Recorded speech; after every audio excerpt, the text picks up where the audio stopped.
Hey everybody, due to StreamYard basically putting a whole lot of its premium features behind a paywall, we're just going to start as normal. And Valerian, you said that you're eating, so we'll leave you till after, and we'll just have Mr. Axula go first. Sound good? Yeah, sounds good. Sure. I figured. Oh, my Oh, audio you're a levels little aren't. quiet, They don't look that actually, good. chap. Yeah. Oh, oh, let me adjust the mic settings. Testing. There, okay, there you go. We're good. I still look very quiet in the audio levels around my profile image there. Let Yeah, me hear how you it are still sounds in kind of stream. quiet. Okay. That's weird. Yesterday it was doing very good. Maybe it's the AI that's doing that. Remember that issue that I had yesterday where the AI system? I wish I remembered the name of the app. Yeah. Yeah, I just listened to myself in the stream. I'm very quiet. So sorry, everyone. Technical difficulties. Give me a second. Technical difficulties. Let me turn up the mic volume. Done. Let me see. Ah, is it purified voice control? Yes, it is. Okay. Let's see. AI noise reduction is off, so it shouldn't be doing what it was doing in StreamYards yesterday. So strange. Let me plug in this mic and maybe that should fix it. I was gonna test out the mic on the laptop, but I guess it's too quiet for sensitivity. Is there any way you can turn me up or something? I actually did turn you up. Strange. Why is it so quiet? It was very good in StreamYards. Oh well, let me plug in this mic here. Okay. Testing. All right. And that you sound a lot better now. Okay, that works. All right. Let me think. How do I? Do you just want me to get straight into it? Yeah, just get straight into it. Okie dokie. Hey, James. Welcome, welcome. Okie dokie. For everyone watching in the future that I send this to or don't send this to, hey, let me give you a brief recap, and let's keep things flowing.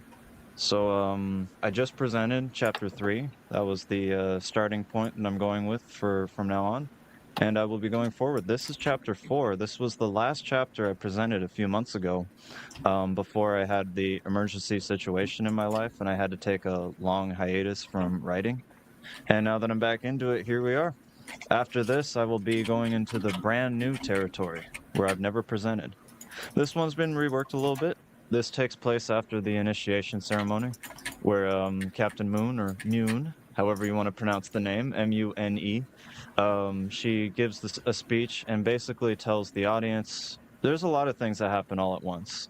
You get a little bit of character work, we get a little bit of what everyone's roles are, who is doing what. Markin is revealed to be Pluto intelligence. He knows Australia better than the back of his hand.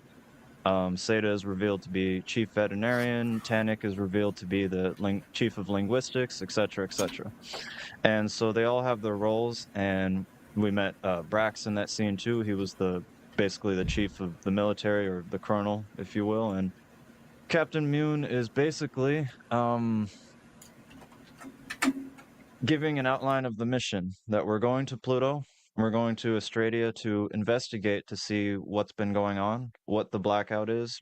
Nobody really knows what it is. All they know is that they call it the blackout because it's blocking radio wave and light ray messaging, which is the fastest way to send messages across planets due to distance and speed of light. And both of those forms of messaging are not going through. They're getting blocked by some kind of strange celestial event. And in the inciting incident in chapter 1, we got to see a little taste of that celestial event when they went through the wormhole. Normally, going through wormholes is kind of like a slightly bumpy plane ride. That's what I established in the opening scenes. But this wormhole was very tumultuous and had a lot of turbulence. And along with that, about 13 members of the crew, Markin was one of them, saw hallucinations. And in particular, they saw hands outside the glass, because the windows were open. And so I know this is all old information, but I just need to give this recap for context of what we're about to go into. And then chapter 2 is where Markin meets with the captain, and she breaks down basically saying, "Are you fit for this mission? Do I need to send you back home because of your hallucinations?" No, no, I can do this. And that's essentially what happened in chapter 2. Along with that, in chapter 2, this is also relevant for this chapter that we're about to go into.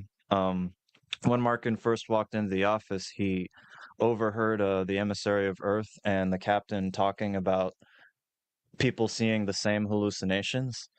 And that's the moment that he realizes that he's not the only one experiencing the worm fatigue and that other people saw the same thing. Because the doctor, when he went to go visit the ER, she told him that, oh, it's just a case of wormhole fatigue. It's your first wormhole and you're probably seeing some weird things as a result of it. It's not really natural for humans to travel across time and space so quickly, and wormhole fatigue is a common side effect. So he dismisses it until he overhears that the same exact hallucination that he saw of hands outside the glass was seen by 13 others. Interesting. So, how was that, guys? You ready for me to begin? Yep, go for it. Okay. Well, how was it for a recap? Is there any questions or anything that you'd like me to clarify? No, seems pretty straightforward. Sounds good. Okie dokie. I already read the interval of the in-between chapter with Jahan Astara or Jahan Astara, however you want to pronounce it. He was basically saying that he doesn't just want Australia to be like Atlantis, the Bahamas, rainforest. He wants it to be like all of them. And so that was the in-between, and I'll read the in-between at the end of this chapter. So this one is called chapter 4, Hands. Let me get some water here, make sure my throat is hydrated.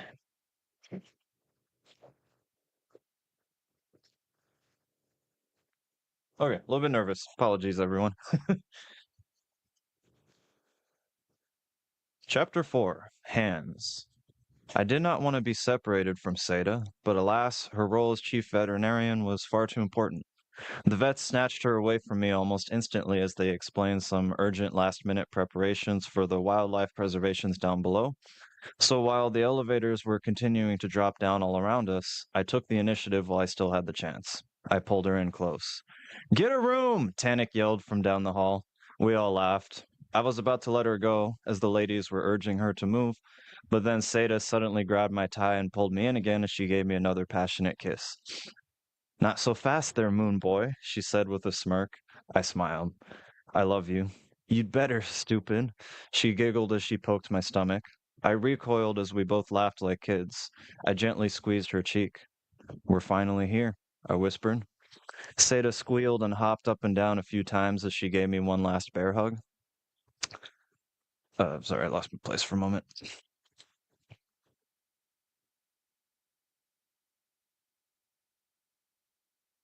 Shoot, where was it? Oh, there it is. Sorry. Seda squealed and hopped up and down a few times as she gave me one last bear hug. Eventually, with enough outcries from Tanik and the ladies behind her, Seda eventually let me go as we departed. As we turned around and walked backwards, Seda held up half of a heart shape in the air with her right hand, and I did the same back. Two halves of a whole. It was cheesy as hell, I know, but it was always our little thing. We shared a hilarious memory with each other regarding it after we saw some children doing it on an Earth cruise a few years ago. So it kind of just stuck around. We both had huge smiles on our faces as we separated. While walking, I immediately noticed that Tanik had caught the entire thing on camera as he walked by my side. Marcanius Aurelius Decalibrius Striderfiddle. He smirked as he tucked away his phone. "You two are so cliche." "Oh, shut up, Earthblood." I punched his shoulder. "Look who's talking there, Mr. Eyeballing up and down the captain. Everyone saw you blushing and checking her out up there on the stage, you goof." Tanik blurted out a loud laugh as he tried to cover up his reddening cheeks. He placed his hands in his pockets, raising his eyebrows and imitating a frankly terrible imitation of an ancient Earth British accent. I do like me a fine lady who is a strong lass, a general and a leader, a fine captain, good sir. Thank you very much. Ha! I snorted. That was horrific, Tannic. Don't ever do that again. He chuckled. Or what, Moon Boy? Or I'll have the captain know every word you just said. She'll snap you in half there, Earthblood. Watch yourself. Tannic gritted his teeth and raised his eyebrows twice as he imitated a tiger growl. Ooh, say that again. I punched his shoulder and we both laughed way too loudly into the halls. Some of the passerbys glared at us, some smiled and laughed with us. Meet you in the elevator. Be sure to grab my files too while you're at it, Lion Eyes. What for? He winked while walking backwards. You know Australia better than the back of your hand. I need my maps. Think the crew will ever take me seriously with this? I pointed at my white hair. Touche, touche, old chap. Don't forget my maps. I shook my head, smiling as we too also went our separate ways, and I headed for the elevators. I felt giddy and probably had a stupid smile spread across my entire face. As the crowds excitedly scurried in both directions all around me, I was surrounded on both sides by glass wall windows as I was passing through one of the many Reclamation B-19 hallways.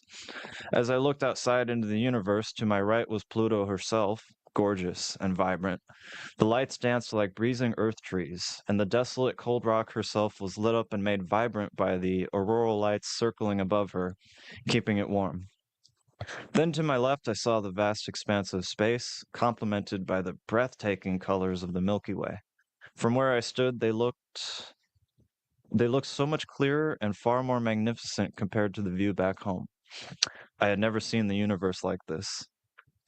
Feeling the ground shift and shake every few seconds below my feet, I walked over to the Pluto side of the glass I watched as one by one dozens of elevators from the reclamation shot straight down and got smaller and smaller as they disappeared beneath the lights below like meteorites passing through Venus or Earth's clouds. I watched for many moments as I smiled and truly took in this moment. Okay, I think I need to correct that sentence actually.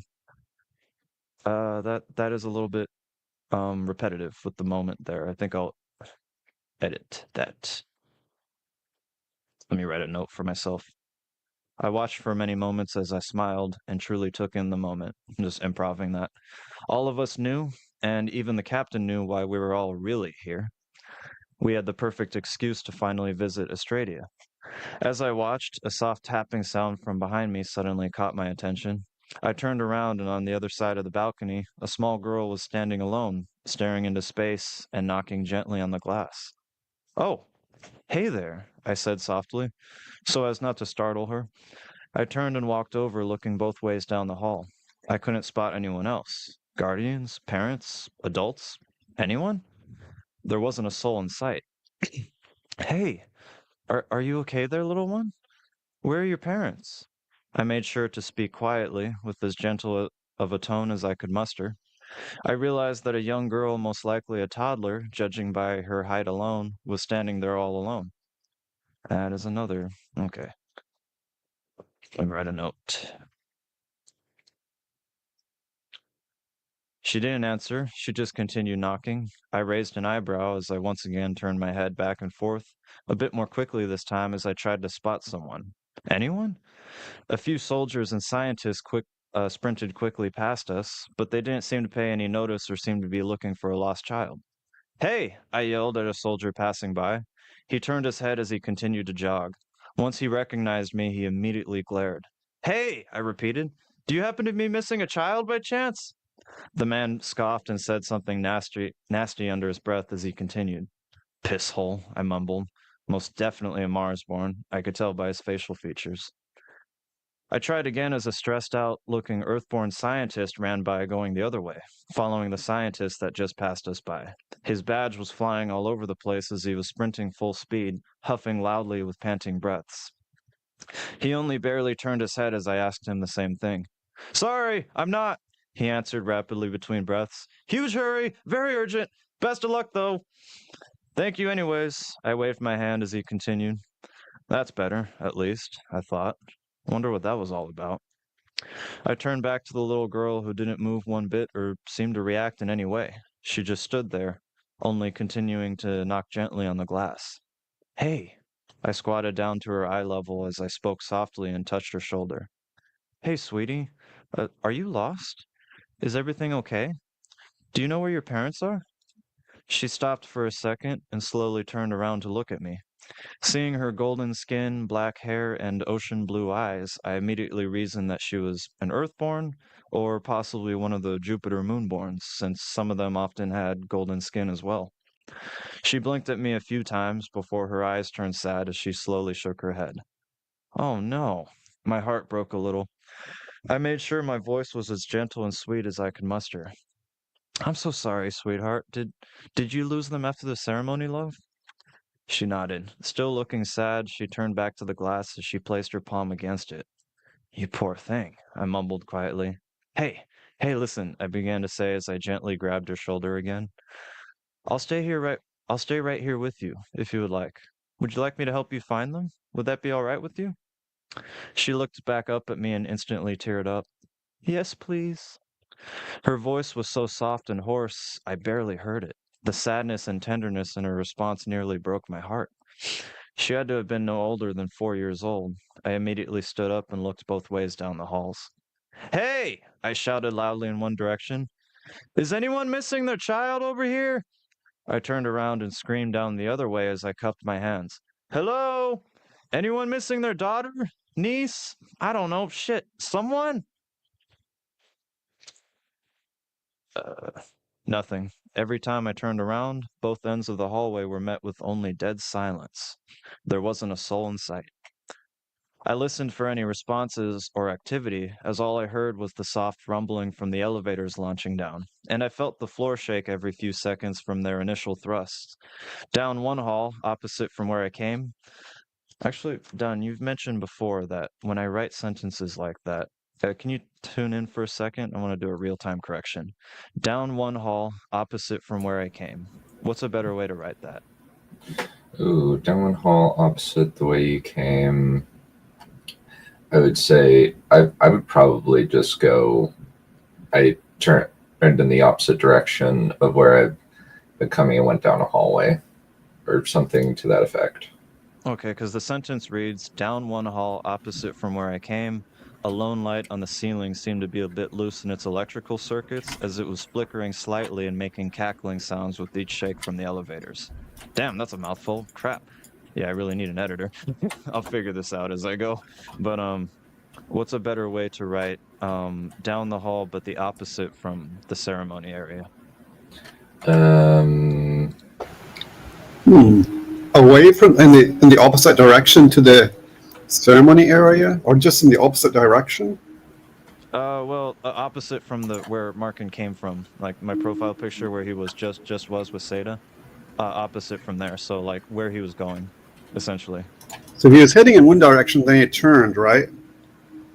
He was heading one direction, stopped to look out the window and admire the views, and then he sees the little girl.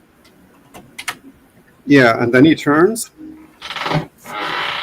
Well, no, this is just him looking both ways, trying to find parents or something. So not necessarily turning. So he looked both. It's a hallway. So he looked in both directions. He looked in both directions. Mm-hmm. So maybe I'll just down the hall. Maybe I'll write down the hall opposite from the ceremony. Sorry to derail the writing like this, but I've noticed you've mentioned this many times when I write opposite from where I came. I have a bad habit of doing that. Down the hall opposite from the ceremony. There, I think that'll work. Would tenderness be better served as vulnerability? Tenderness is usually reserved for paternal. Well, he is being maternal in this moment because this is like a small child. Yeah. Well, I was thinking she said that she was tender. The tenderness, it was like it was like fear and tenderness. I think it works because she's a little scared, alone. We'll address that afterwards. It's just it's like she's obviously like in a tender situation, but Mm-hmm. but it was just like, hmm, tenderness is usually Vulnerability might not be a better choice associated. of yeah, Yeah, vulnerability might be a better choice of word. So I think I'll let me go back up and edit it. I know Becca would be so mad right now when we do edits while presenting. But I think it's justified because I want to make sure I don't miss this. The sadness and vulnerability. Yeah, that The sounds sadness good. and vulnerability in her response nearly broke my heart. How does that work? Yeah, that Her sounds voice good. was so soft and hoarse I barely heard it. The sadness and vulnerability in her response nearly broke my heart. She had to have been no older than 4 years old. Okay. I will continue from there. Let me go back to where I was. There wasn't a soul in sight. I listened for any responses or activity, as all I heard was the soft rumblings from the elevators launching down, and I felt the floor shake every few seconds from their initial thrusts. Down the hall opposite from the ceremony, a lone light on the ceiling seemed to be a bit loose in its electrical circuits, as it was flickering slightly and making cackling sounds with each shake from the elevators. The zero gravity outside made even the smallest tug of inertia shift the entire vessel, while Pluto's orbits and the reclamation's thrusters made sure to keep us stable and locked in place, keeping us in a gently shaking vessel that felt a lot like a boat. I squatted back down to the girl as she was looking up at me with big, tearful blue eyes. Hey, hey, it's okay, sweetie. It's okay. I placed a hand on her cheek to comfort her. It's all right, love. Hey, how about this? Would you like to tell me your name? My name's Markin. Mark Can. Markin. Does that make sense? She blinked a few times before slowly nodding. I gave her a smile in response. Luna, she mumbled, after a few long moments. Luna. I smiled wide as I realized it. That's a lovely name, sweetheart. Say, I suddenly had an idea. Do you know that's the same name as my home moon? My home world? I could see I caught the curiosity in her eyes. She tilted her head slightly like a puppy, then shook it. Well, I explained in an enthusiastic and maternal tone, Miss Luna, it's so nice to meet you. My home, where I'm from, is also called, guess what? Luna. Isn't that funny? Do you know that's Earth's moon's name, not just Earth's moon? She nodded as she nudged a small smile. Yeah, she said softly. I know what the moon is. Yeah, I said enthusiastically with a high pitch in my tone. Yeah, Luna is the name of my home, but we always call it the moon due to very old ancient Earth habits. It's a big white rock orbiting Earth as it's got lots and lots of craters with cities, towns, and colonies. I held out both hands, waving them as I tried to cheer her up. The reason we still call us moonborn and not lunaborn is because we colonized Luna first. Luna? She giggled a little bit at me repeating the word. So over time, it kind of just stuck. And now, even though we have thousands and thousands of moons in our system, when anyone says moonborn, they're referring to me. She giggled as I said that last part playfully. I smiled as I pointed at my hair. That's why my family's neighbors and almost all of us look like this. We developed white hair and our skin looks kind of funny. She laughed an adorable laugh repeatedly. By the way, Dunn, your mic's on. It's catching background noise. She laughed an adorable laugh repeatedly, and for the first time gave me a big wide smile. My heart melted. I think I'm gonna leave that part out. That's the third time I've written that in here. Let me edit that. She laughed an adorable laugh repeatedly, and for the first time she gave me a big wide smile. Are you sure your parents are both here with you? Here on the ship, Luna? Two nods. I smiled. That's good. Really good. Hey, I'll help you find them, okay, sweetie? Would you like me to do that? She smiled and nodded 3 times. I reached out a hand. She timidly took my hand as I grabbed hers gently and began to stand back up. Saw you on TV, I heard her say slowly and quietly in a fragile little voice. I laughed. Yeah, that's right. You saw my face on all those screens back there, didn't you? She smiled and nodded. Why didn't no one was clapping? She asked with the most adorable, innocent voice I had ever heard in my life. I laughed again, shocked and surprised by the question. You mean, why did no one clap for me at the ceremony? A nod. Well, I had to think for a moment how I could appropriately answer her. Let's just say that my people, those like me who were born on Luna, we both chuckled before I got serious. Some of them did really, really bad things. Things that, well, a few Moonborn who look like me, they hurt a lot of people. She frowned. What kind of things? I breathed in and sighed. I had to think about it for a moment how I can answer such a question for someone like her. Well, things that killed people. A lot of people. I shook my head as I paused, gulping at the thought of it. I think that next part here, he describes the dust war, but I think I'm gonna leave that out actually. I'm gonna delete that and then go straight to the next line. Are you a meanie? Likes them? I smiled and leaned down again, meeting her face to face as I gently held both of my hands over her lone hand. It was the softest, sweetest question I had ever heard in my life. I would never, ever do anything to hurt you, Luna. Ever. I shook it with a gentle urgency. That I can promise. Not a meanie. She smiled really big. Pinky promise? I held out my pinky finger and smiled wide. Pinky winky promise. She giggled. Then you're a goody. Pinky winky, she giggled. I smiled wide as I nearly teared up. That's right, Luna. I'm not a meanie. Pinky winky, I repeated. Her smile quickly changed to a sad frown. But why do they treat you like a baddie? She puffed her lips as she looked at me. I sighed as I paused. I looked out at the stars for a moment before I thought of a way to respond. Because, well, how can I explain this? When bad things happen and people hurt others and make them lose loved ones, the pain it runs deep. They feel scared. Do you feel scared right now, Luna? A bit sad because you can't find your parents? She nodded. I nodded back. Around me, I continued, they feel worried, worried that I might do something to them or their loved ones too. It's kind of a paranoia, if you will. But you won't because you're a goody. I laughed as I smiled wide. That's right, Luna. That's right. I had to hold my breath so as not to burst out crying. She giggled and kept repeating it with a soft singing voice, turning back to the window. Goody, goody, goody. She started knocking on the glass again as I watched her look outside. Why are you knocking on the window, Luna? Them, she said innocently. She kept knocking. Them. I turned and looked outside with her. Aside from the vast amounts of countless stars, all I could see alongside them was the pitch blackness of space, mixed with all the wonderful pearly whites from the Milky Way.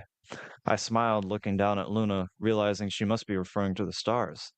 Are you looking for them? I pointed, playing along in a soft voice. The stars? Or, which constellation is your favorite, Luna? No, she said, giggling. The hands. My smile instantly dropped. She continued knocking as she hummed innocently. I felt my stomach turn as I realized it. Luna. My voice was hoarse as the realization hit me like a truck. I think I'm gonna take that out actually. My voice was hoarse. I swallowed hard as I looked back outside again, while she continued to knock. What what do you mean by the hands? Hands, she repeated confidently, looking at me.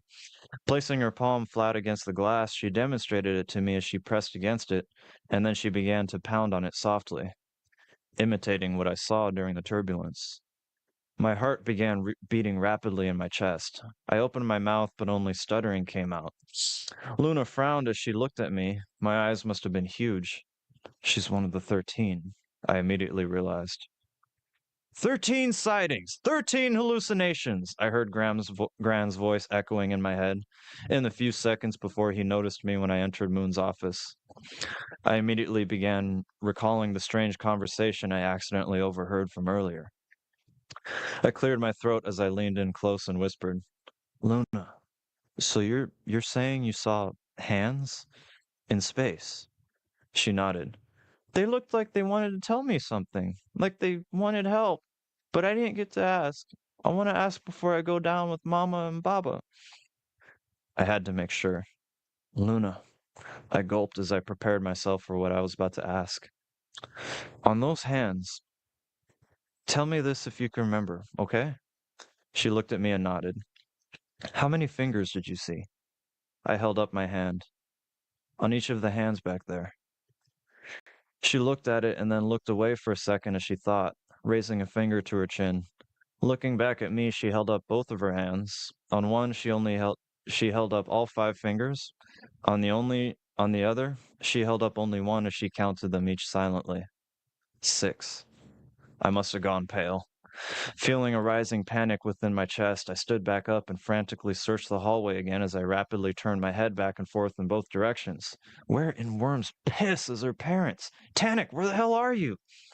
I didn't see any more scientists or soldiers or anyone scuttling down the hallway anymore. Most of the crew was already in the elevators as the rumblings were mostly ceasing. We were completely alone. Hello! I screamed down one end again. I nearly jumped out of my skin as I turned around and saw a woman suddenly standing in the hallway. Just beneath the flickering light, about 20 feet away from us, there she was. She was standing completely still, with wet and messy brown hair, and what looked like a wrinkled and old white cloak that she was wearing, her back turned to the both of us. Oh, hey, hello? Are you looking for a young child by any chance? Silence. She didn't move a muscle. Swaying gently from side to side from the continual thrusts of the elevators, the woman just simply stood still, beneath the broken light as it struggled to stay lit from the vibrations. She didn't make a sound. Aside from my heart beating in my chest, all I heard was the rumblings and the crackling of the light above her. I raised an eyebrow as I leaned in closer and tilted my head. Uh, hello? Nothing. What in soul's light? Hands! I turned around and looked down at Luna. She simply looked up at me and smiled as she excitedly repeated herself, pointing at the woman. I felt chills run down my spine. I followed Luna's finger and the woman seemed to finally respond. Turning around slowly, she stopped to face us and stood still, only standing. Weirdly enough, despite the excellent lighting from inside the ship, as well as the lighting from the aurora lights outside, I couldn't see her face at all. It was almost like she was standing in a shadow, where a shadow was not possible. As she stood there, the light above her flickering and continuing. Oh, bad grammar there. Let me fix this. And continuing to crackle.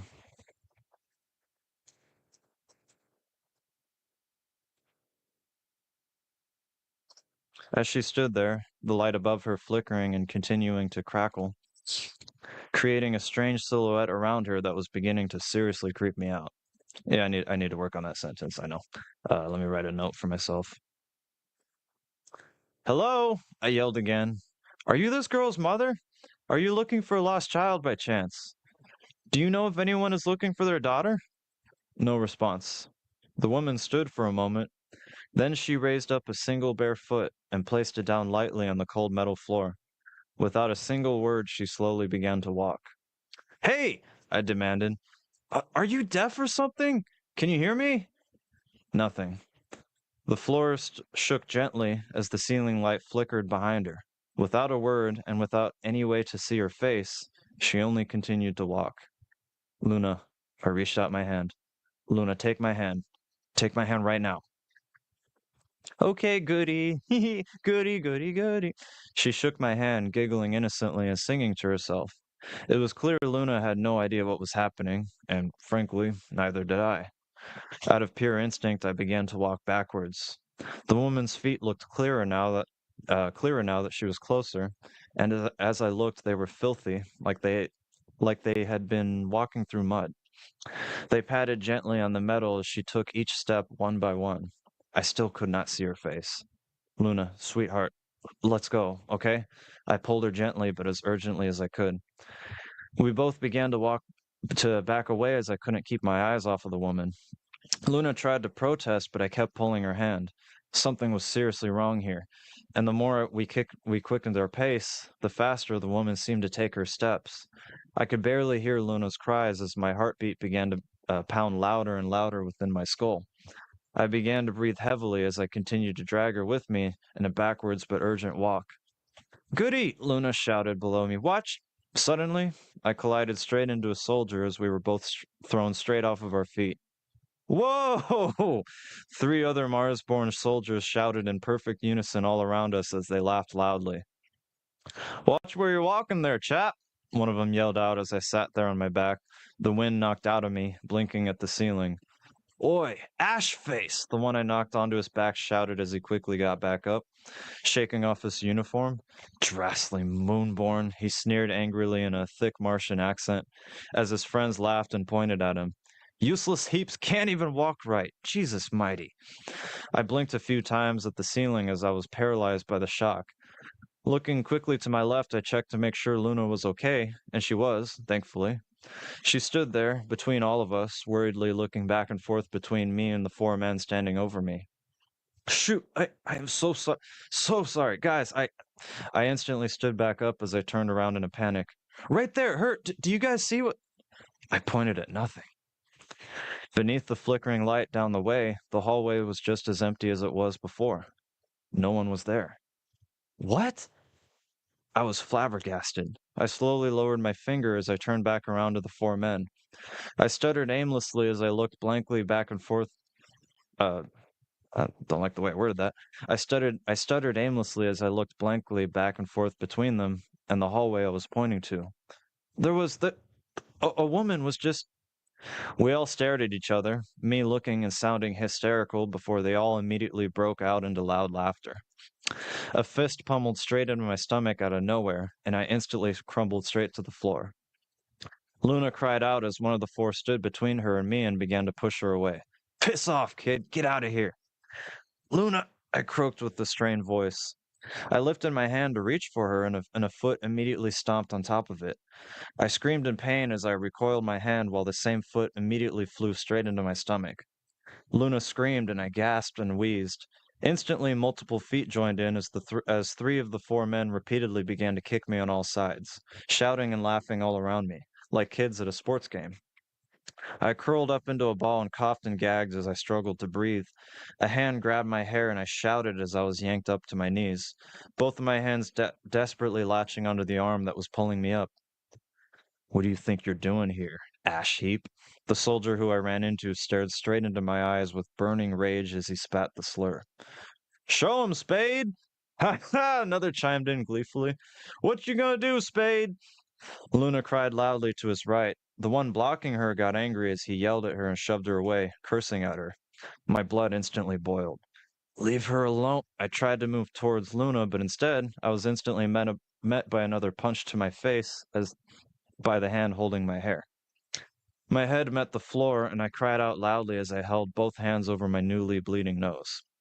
The men above me only laughed again as they closed in again. That's a repetition. The men above me only laughed again as they closed in like a pack of wolves. "Look at him, useless, coal-faced freak!" A kick knocked the wind straight out of me, and I saw white spots as I wheezed. I heard muffled laughter. "Better men should be in his place, eh, Carnan?" one of them said. "Terrorist shithead," the other spat on me. "My mother and my sister died because of you." The one named Spade kicked me hard this time, nearly making me black out as I heaved. It was abundantly clear to me why he was doing this. "What seems to be the issue here, gentlemen?" The deep rumbling voice of Lionel Brax instantly silenced all 4 men as they scrambled and ran into a straight line next to each other instantly. They all gave the Martian salute in perfect synchronization. "Aye, Colonel!" they screamed, declaring themselves attentive and ready, as the common "aye" phrase was usually used by Mars-born and Earth-born. "Ease." Brax lit a Martian cigar as he casually waved at them. The men lowered their hands and they all shouted "aye" again before the one named Carnan responded. "This moonfuck assaulted Spade, Colonel! Ran right into him and tackled him to the ground for nothing!" "Did he now?" "We caught Pearly Hair over here creeping on this child." "He's a loony, Colonel. This man is a whack job. He's deranged." "Is that so?" The men all continued shouting their random accusations as Brax seemingly couldn't care less, never lifting his eyes from his cigar. "These moonborn freaks shouldn't be here on this mission, Colonel. Why is he here? What if he's planning on attacking Australia from within? Let's get him out, right, guys?" Or actually, let's get him out, right, gents? The other four yelled and cheered loudly as they all agreed. I can tell by their mannerisms and how they sounded that these were very young, boyish, Mars-born teens who were most likely fresh out of the war just a few weeks ago, or just a week ago like Brax. They were simply venting out their boiling hatred on me from all the years of propaganda that they were subjected to and months of adrenaline and battle. Worst of all, saying nothing at all. Worst of all, saying nothing, Brax simply inhaled from his cigar and slowly exhaled blue smoke. I coughed loudly as I spat out blood all over the tile floor. Unable to speak, I simply looked up at the colonel, shaking and shivering. Brack stared right back at me through the fumes as he breathed in, looked around, saw Luna, saw one of the soldiers holding her back and cursing, then looked at the other three. He remained silent for a moment before placing the cigar back into his lips. I see no issues here. As you were, gentlemen. With that, they let loose. I received about 10 more kicks as the men each laughed and cheered louder this time, while Colonel Brax simply observed, smoked, and said nothing. Luna screamed out my name in horror as she began to cry while the fourth man held her back, struggling to stop her from reaching me. She broke through eventually and jumped on top of me, stopping the other men from nearly killing me. The three men eventually backed off, not wanting to attack a kid. One spat on the ground next to me one last time as each one by one gave their final insults and shouted every curse they could muster. Still in pain, I remained exactly as I was, protecting my vital assets as all I wanted to do was curl up into a ball and die. I heard Brack's heavier footsteps approaching as I slowly peered through my hands to look up at him. Luna was shaking and whimpering as she wrapped her entire body around mine. He only stared, blinking a few times and saying nothing. He took out his cigar and exhaled a long and deep sigh of blue fumes. My body flinched as a handkerchief gently landed on top of me from his left hand, hitting me in the face. Get this girl to her parents, Brack simply said. I saw them back, yonder, looking for a girl. He pointed with his thumb the direction that he came from. He put the cigar back into his teeth as he placed his hands in the pockets of his bulletproof vest. He slowly shook his head back and forth as he looked at me with pity like I was a dying dog. Doesn't have to be this way, he said plainly. Go home, Stride. Leave. Without another word, he turned around and walked away, leaving with the four laughing soldiers alongside him. Their footsteps rumbled the cold tile my face leaned on as I lied there, shivering and waiting for them to leave. I don't think lay. Okay, it auto-corrected actually. The footsteps rumbled on the cold tile my face leaned on as I lay there, shivering and waiting for them to leave. I coughed and gagged, blood dripping from my lips as I groaned. I held out my hand and I can barely focus on it with all the flashing dots in my eyes. I listened closely as the five men's voices eventually faded away, and the vibrations of the ground ceased as the hallway grew completely silent. Eventually, they finally left us. Goody? I opened my eyes and saw a blurry Luna standing over me. No longer holding on to me, she held out the handkerchief in her hand as her cheeks were streaked with tears. Hey, don't cry, Luna. No, don't cry. I instantly forced through the pain as I winced, taking her offering but turning it back to her, myself half on the floor, half sitting up. Don't cry, Luna. Don't cry. It's okay. I'm okay. I tried to force a comforting soft voice despite the dryness in my throat. Why would they do that? Luna's lips trembled as her cheeks flooded with new tears. She sounded genuinely hurt. My heart broke as I tried to wipe the tears with my shaking hand. I winced as I forced myself back up, reaching out to her and giving her a big, long hug. I forced a smile for her, despite the pain in my face and my entire body. It's okay, Luna. Don't cry. It's okay. I patted her back and shushed and hummed for her for many moments, trying everything I could to comfort her. After a long while, Luna eventually quieted down, and I checked on her as she backed away and stood back up, sad with puffed lips and reddened eyes, but no longer crying. She lowered her head as soft whimpers came out of her. I winced and groaned as I forced myself to get back up to my feet. Eventually, I was able to stand up straight again, despite my shaking legs. I held out my hand. Let's go find your parents, okay, Luna? She nodded and slowly took it. We walked back in the direction of the assembly hall, away from the flickering ceiling light and away from those psychos to where Brax gave me the tip. I hoped maybe we can run into Emissary Gran, or Captain Moon, or Tannic, or anyone along the way, as I helped Luna retrace her steps. They needed to know about this. As we walked, a soft knocking sound on the glass suddenly caught both of our attention, as it was coming from behind us, exactly from the spot where I first saw Luna. I immediately realized it wasn't the soldiers or Brax. It sounded exactly like Luna's knocks. Luna tried to turn around, but I immediately stopped her. No, no, no, no, Luna. No, don't. I gently pulled her hand, with urgent but gentle authority. As she looked up at me, I reached down and tenderly held up her chin, gave her a smile, and turned her head forward. With the same hand I pointed ahead, while the other I held hers firmly. We began to walk forwards, ignoring ignoring the continuing tapping coming from behind us. Never look back, Luna. I looked down and smiled as we met eyes. Sorry, I'm stuttering a lot here. Let me read that again. We began to walk forwards, ignoring the tapping continuing from behind us. Never look back, Luna. I looked down and smiled as we met eyes, ignoring them completely. Never look back. I have to admit, of all the achievements we've made here in the past year, what am I most proud of? I'm most proud of the Aurora Borealis, of course. I owe all praise and credit to my wonderful friend and my brother, Dyax Khaleen and his tribe. Without the Ixani helping us engineer these beautiful lights dazzling away above our heads right at this very moment, these forests would not be possible. Thank you, my friend. Without your tireless contributions and your exemplary dedication to Australia, Pluto would be nothing more than a simple colony like Europa or Titan. But because of your incredible work here these last 17 years, even Takken is an admiration of our accomplishments.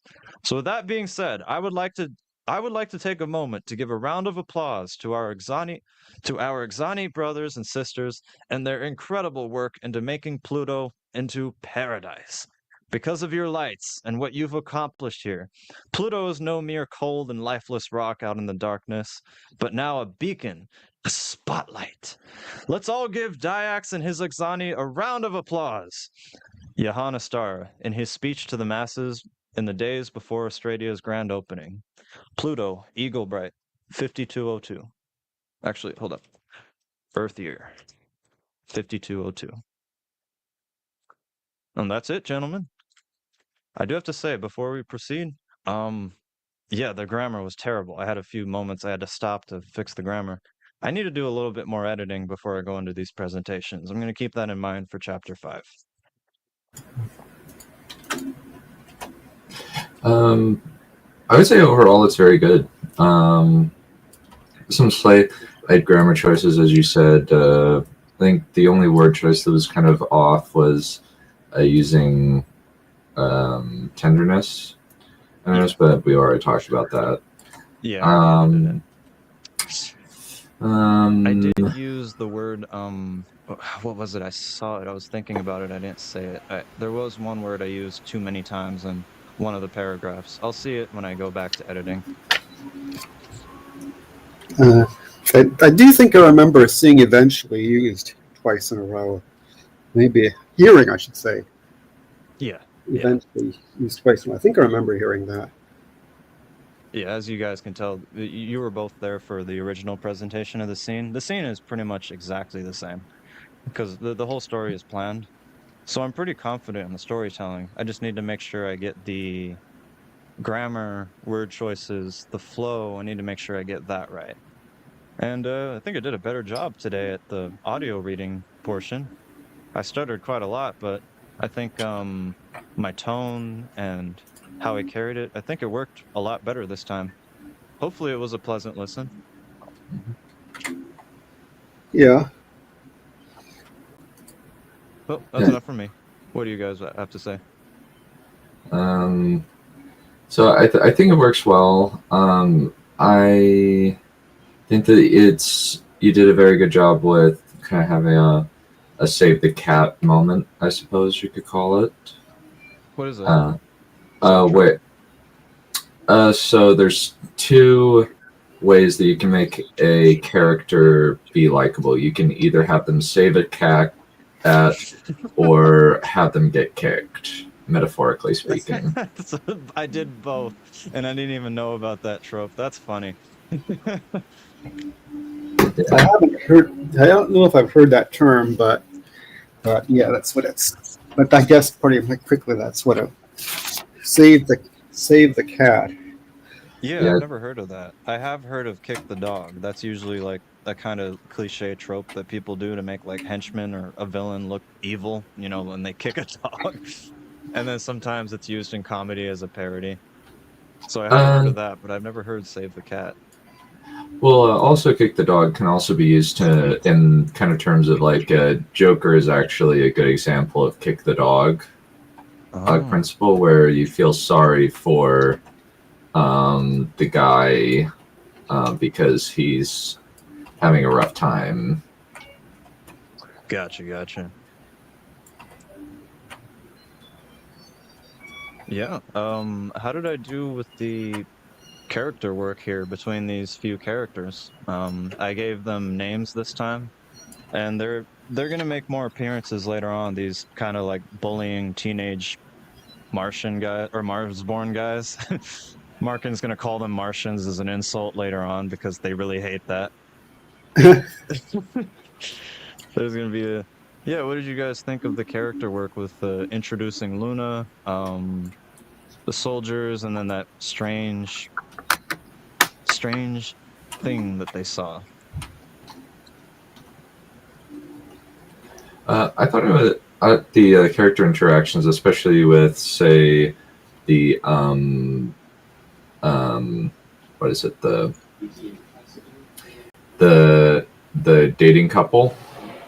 I thought that was well done, and I thought the interact Luna was a fairly well realized kid character, where she's clearly very, very young.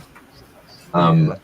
The lady, the barefoot lady, I was like, I'm not sure I understand visually what's going on, but that was kind of one of the few moments where I'm just like, oh, I don't really feel like I understand description why, like just on a mechanical level, what's going on. Was she Oh even yeah, yeah. real? Well, I'm not gonna answer that. That's a spoiler. Oh, okay. Well, not really, but that's a good point, Dunn. Yeah, elaborate if you could.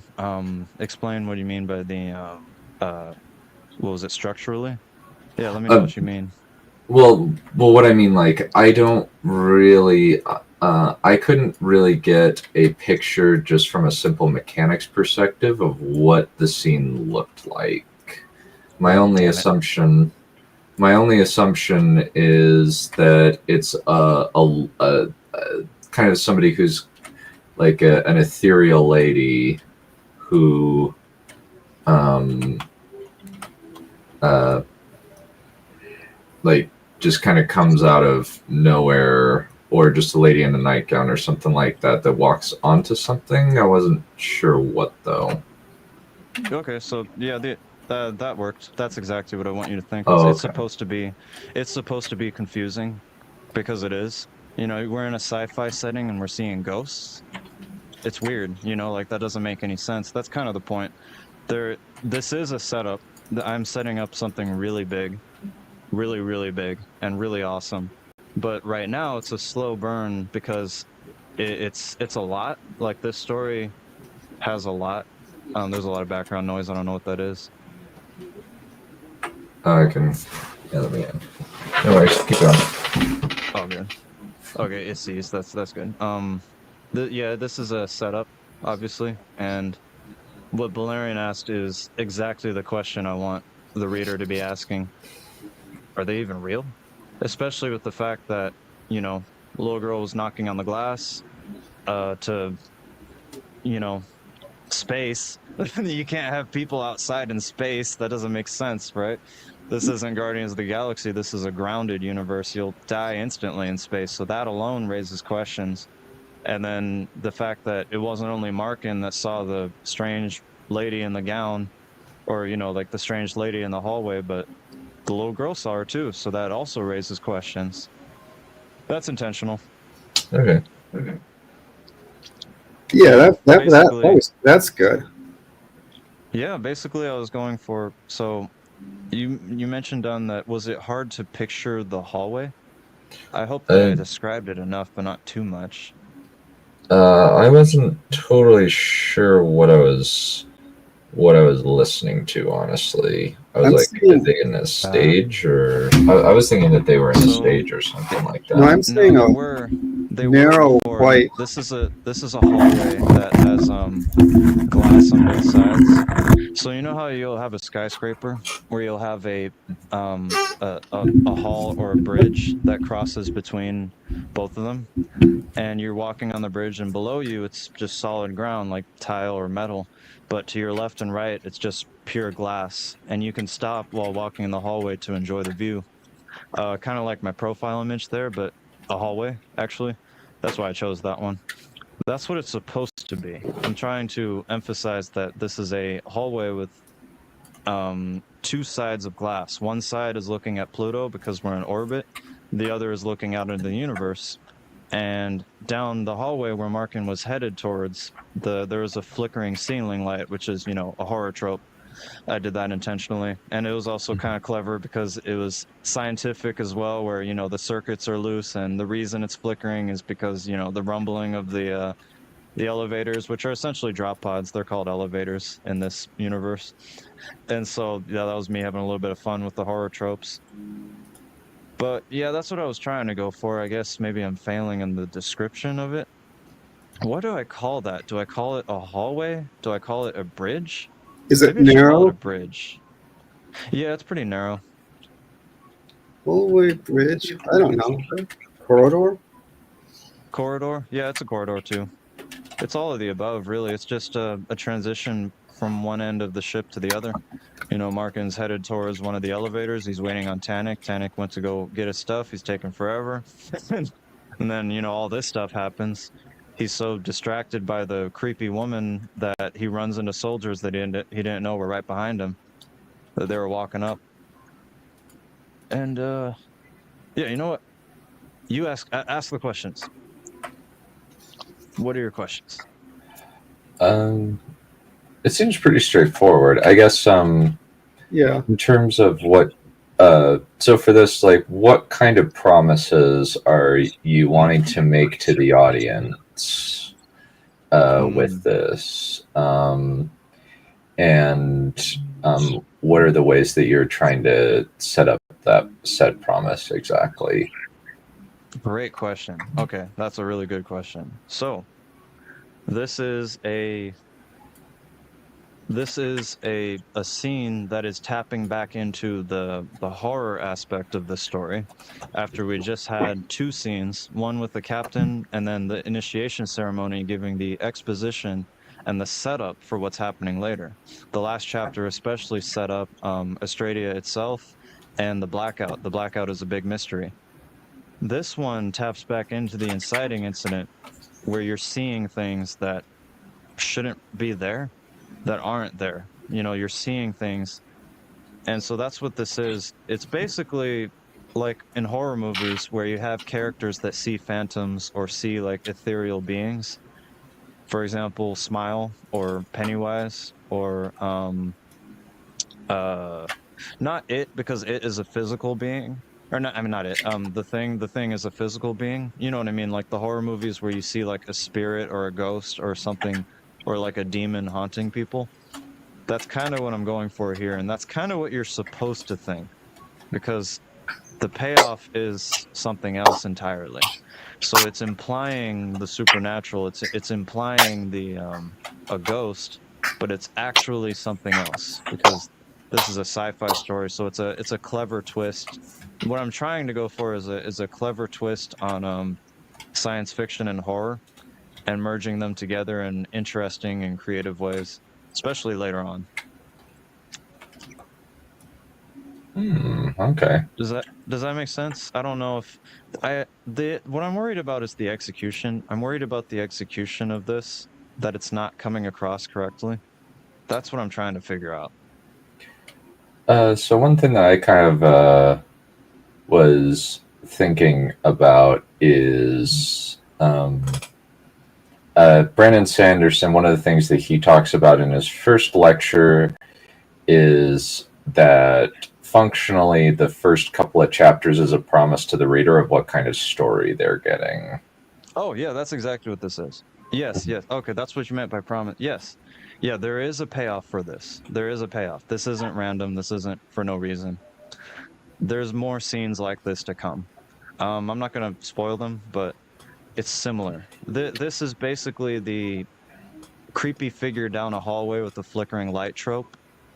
And later on, imagine with me now, like, imagine Markin and maybe somebody else, another character, possibly Luna again, at a lake, and then you're just kind of enjoying the view, and then you look down and you see a face beneath the water. The face looks at you, opens its eyes, you freak out for a moment, you kind of like recoil and fall onto your back, and you get back up again and it's no longer there.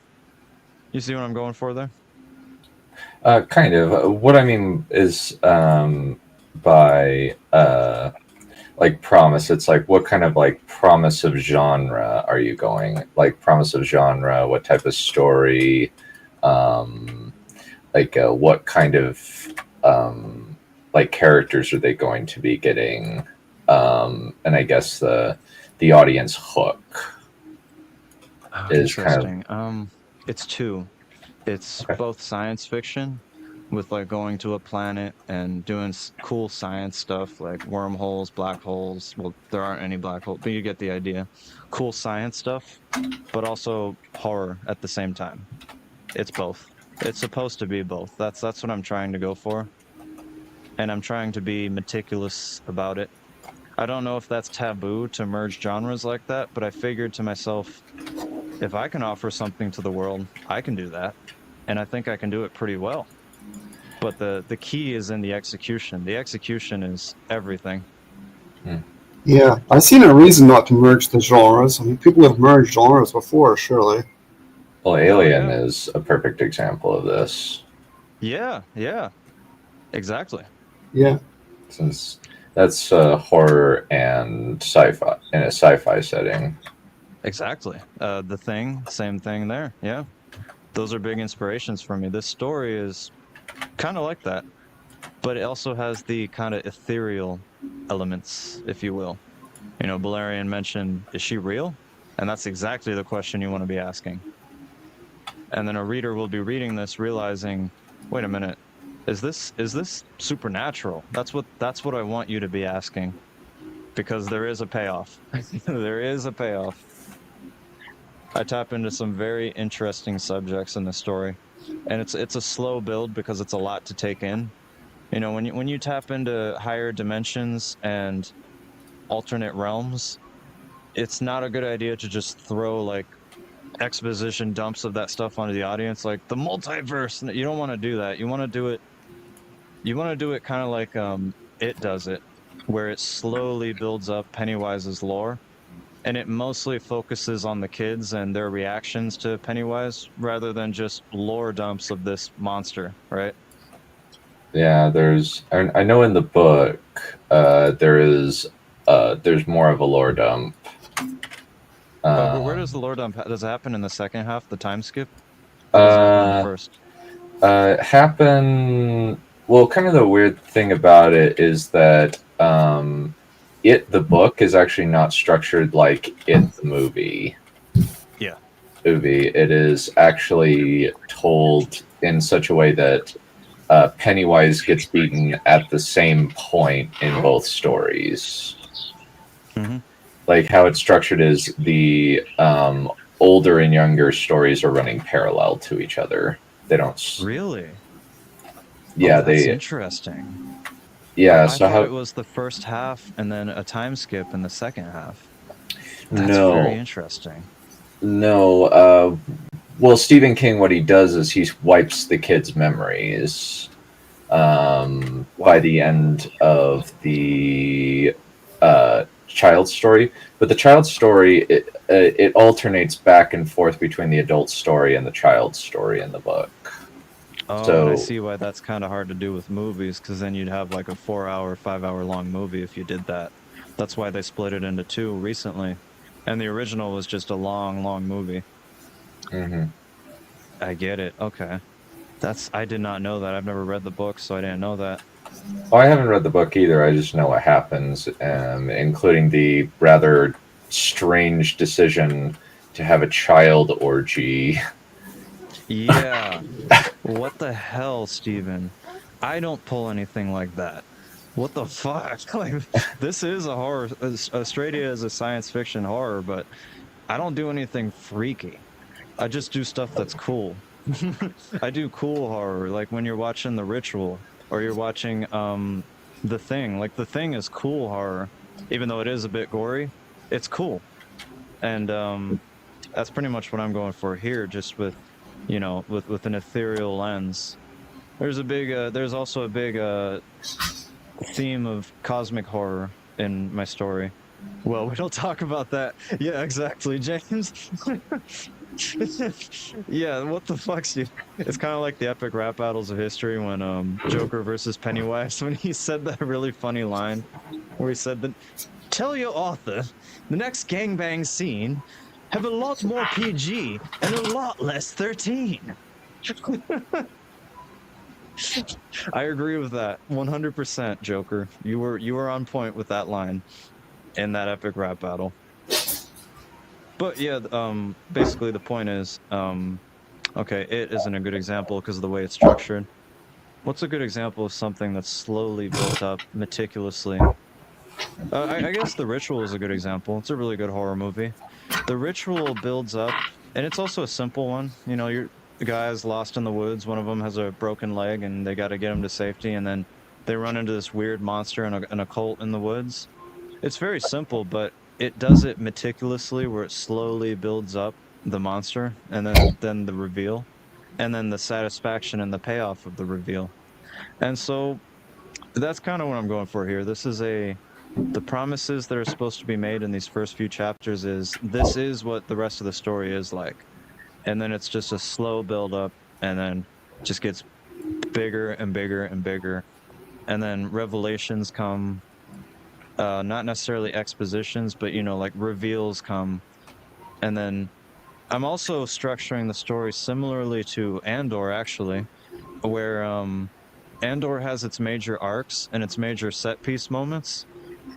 Australia, I have planned 3 major, massive set pieces that will be slowly built up to, and then executed, and then a few chapters of consequences afterwards. I'm gonna be focused especially on the consequences of the big moments, and then the build up to the next set piece, if that makes sense. Mm-hmm. Okay. Sorry? Okay, that makes sense. And so, in terms of like, what's the audience hook that you're wanting to get across? Mystery. I want people to be intrigued. I want them to be intrigued by 2 things. What are these hands? What are these hallucinations? I want to know more about this, as well as curiosity to see what the planet is like, to see what Pluto is like, to see what this city that's being so hyped up, what's it like. Thing is, it's engaging to me, but is it engaging to other people? Because stuff like that, I eat that up like crazy. But is it engaging other people? One of my big inspirations is the last horror novel I read was called Road of Bones, and I feel like it was very well done and excellently executed. It was about 2 guys that are going to Siberia, and they're traveling the infamous Road of Bones, where a lot of people died due to Stalin's concentration camps there. And he's basically going there because he's broke with his friend to film it and make it into a documentary so they can come back home and get a little bit of money. But anyways, as your traditional, Siberian wilderness horror story goes, they start seeing like phantoms, they start seeing wolves that phase in and out of reality. They start seeing like a strange figure down the road that's holding like a skull hanging by a chain, and like a haunted little girl, which that's not what I'm going for here, by the way. Just clarifying this. She doesn't get haunted. I'm not going for that trope. I find that trope to be a little bit overused. This scene, the purpose of this scene was to show that Markin's not the only one seeing these things.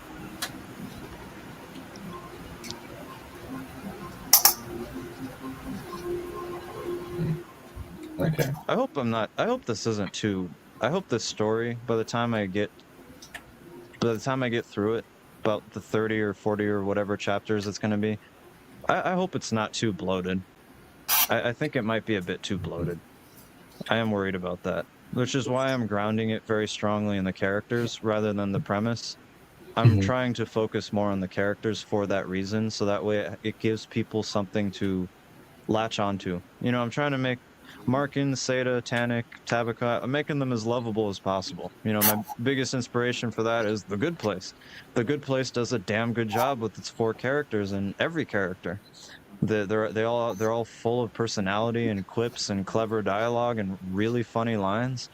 It's kind of what I'm trying to go for here. Like when I wrote Tannic at the beginning, that he's making fun of them for being romantic and calling them cliche, and then Markin's calling out the fact that, hey man, we all saw you blushing at the captain. We know you have a crush on her, and he just plays along with it.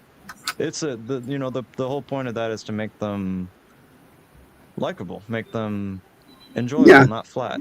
I don't want them to be flat. Yeah, I'd say that works, and it is intriguing. I'm going to have to start mine shortly. I did have a few thoughts about wording here and there. Let's see. Yeah, go for it. Throw them at me. That's why we're here. Yeah, without a way to see her face. I think like that was kind of like maybe a dangling phrase or something, because it was referring not to the people but to like the corridor or something like that, if I'm remembering correctly. I just scribbled these notes down, so I don't always know what my notes mean when I'm reading them. Can you read the note? I'll write it down myself. Without a way to see her face, it says. I think that was intentional. That's basically a hint that it's like a phantom or a ghost. It's basically a hint of that. Especially the fact that she disappears like in and out of reality. Like as soon as he runs into the soldier, and then like points and turns around, he looks like a lunatic. Oh, now I know. That's your typical horror trope. Yeah. That's good. Now I know what the thing is. Without any way to see her face was dependent upon the woman, not upon the guy, Markin. That was exactly. That's what it was. Okay. Oh, was that not clear in the word choices? Oh shoot, maybe I need to rephrase the sentence a little bit more clearly. Maybe a word or two different.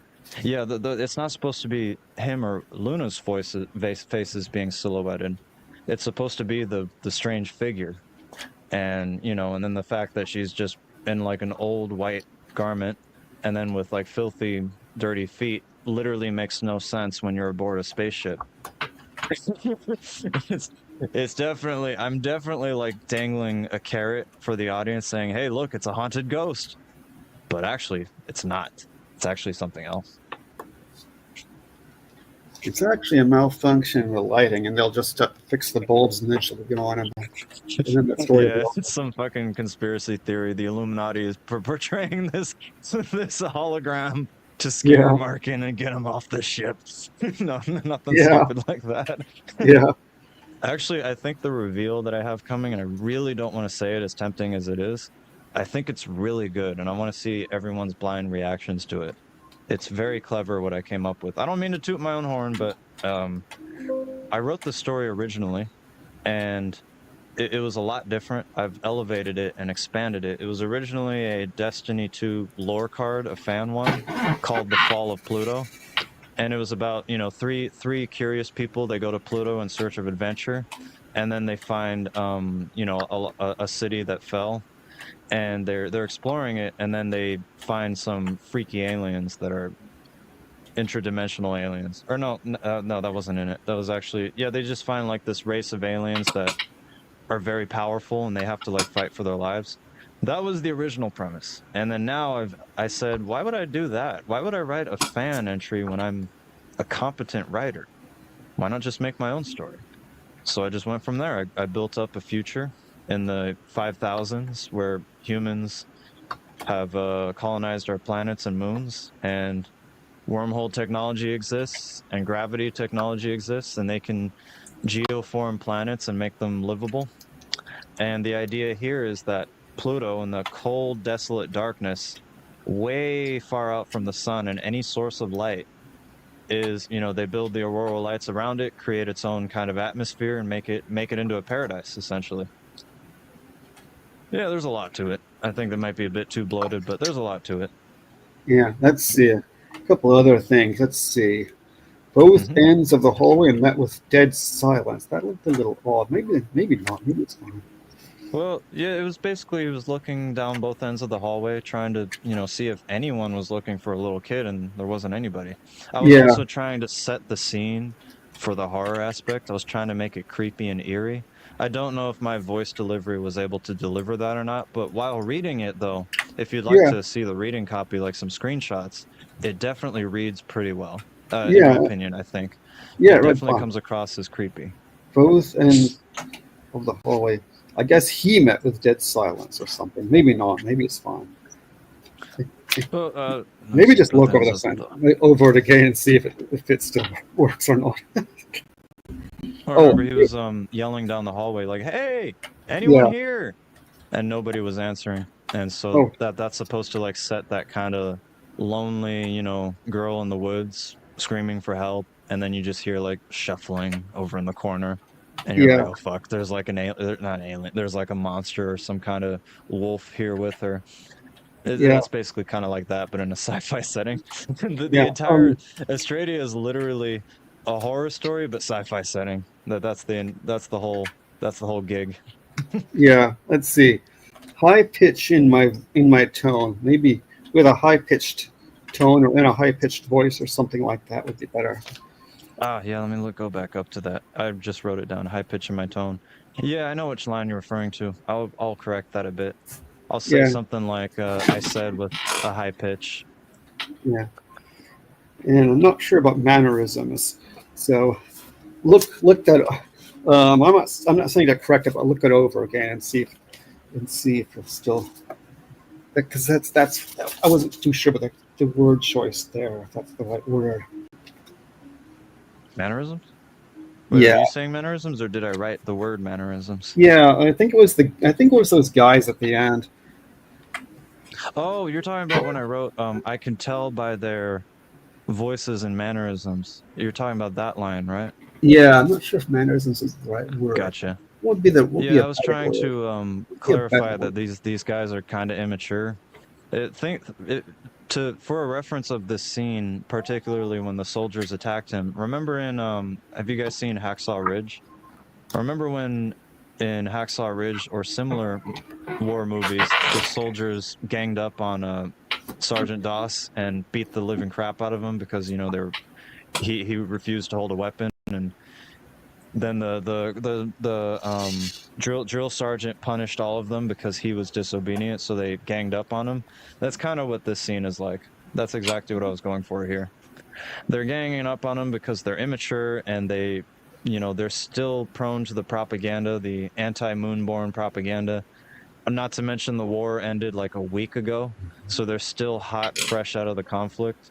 And so they got this guy aboard the crew that they just automatically assume or just automatically judge based off of his appearance. Like, oh no, he's one of those Japs. He's one of those goddamn Japs. What's a Jap doing here? Like straight out of, yeah, Private Doss, James. Yeah. Straight out of World War II. Like, what the fuck is this Jap doing on my cruise? That kind of mindset. That's where I'm going for with that. So yeah, imagine like a week after World War II, like a few soldiers go on like a little vacation or something, and there's a Japanese person on vacation too. and those soldiers were just in like the Pacific, like fighting the Japanese to the death, and just seeing like them kamikaze and like suicide bomb them and like flamethrowers and all that stuff that happened. Yeah, they'd probably be a little bit racist. They'd probably be a lot racist. Essentially, they're middle school bullies in uniform. Yeah, one thing I'm tapping into with this scene is bully psychology. Especially since I wasn't planning on this, but recently I decided that I would go through with it because it's going to help the story later on. Some of these characters are going to have more reoccurring appearances and some growth, and so that's why I gave them names, and they'll appear again. Especially Brax. Brax is an important one. Yeah, I thought that was a good example of a no nonsense, but not terribly sentimental feller. Yeah, how did I do with Brax's writing in this scene alone? This is only I gave him a little bit more lines this time. I figured instead of him just sitting there not really saying anything and just telling Markin leave, I figured, no, actually, I'll write in there a simple line, very short and brief, where he says, take her to her parents. They're back there. Get the hell out of here. Or, like just, why are you here? Why are you here, Stride? You're not welcome here. Leave. Basically he was, what's the word I'm looking for? Kind of domineering, kind of like, definitely racist. Basically saying, why are you here, dude? You shouldn't be here. You know what I mean? Well, I certainly dislike him, so. Oh yeah, he doesn't. So that worked. That was successful. I'm setting up some character work here. Definitely. If I'm gonna write something as bloated as this story and slowly build into all the lore and the big reveals of the science and everything that's gonna be tapped into later on, especially like the reveal of what the blackout is, you gotta have characters to ground it. It's kind of like, remember Avengers Endgame, for example? I know this is a weird example, but it works though. Avengers Endgame is grounded very heavily in Thor, especially. And that works for audiences who are not invested in all the craziness that happens in Avengers Endgame. Like, so for example, people have gone into Endgame without any context of the MCU, and they were lost out of their minds, but they latched onto Thor because they found him funny. They latched onto Thor, they latched onto Tony because of his relationship with his daughter, and that worked for basic audiences. I'm not saying people are basic. What I'm saying is I'm trying to create that grounding, that relatability in a very complex story. If you know what I mean?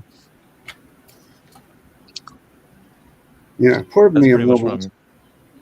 Yeah, that's pretty much what I'm going for with Markin, Luna, Seda, Tannic, Brax, the characters, Captain Moon, the Emissary, all of these characters.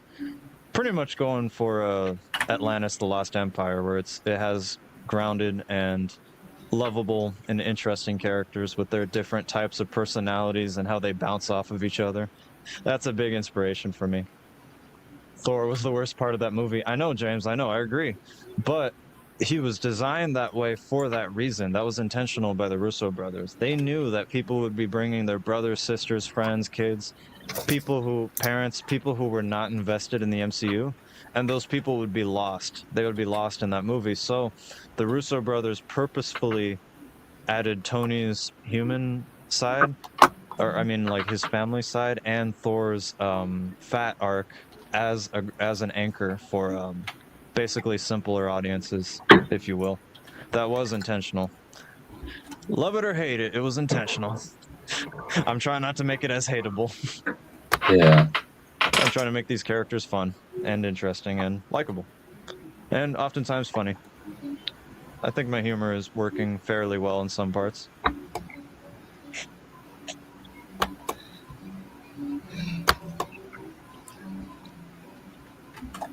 Okay. Okay. Yeah. I need to. Sorry to be so long-winded. Is there anything else from you guys for me? Anything you want me to fix or fine-tune? I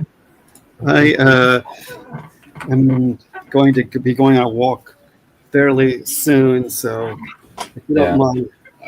I do think though, Axel, that I do like your stuff, but I think that we should probably keep it to a limit of like 30 minutes. It's already been an hour and a half. Oh God. I am so sorry. Wow, no wonder our Andor watch parties go so long. I have a problem, man. Good God. I'm gonna set a timer for myself from now on. I won't even like have it go off. I'll just have a stopwatch next to me so I can look at it and see how long I've I been should be freaking going. I should be better at it, admittedly too. But I was just like, okay, it's going. This is Well, on for a while.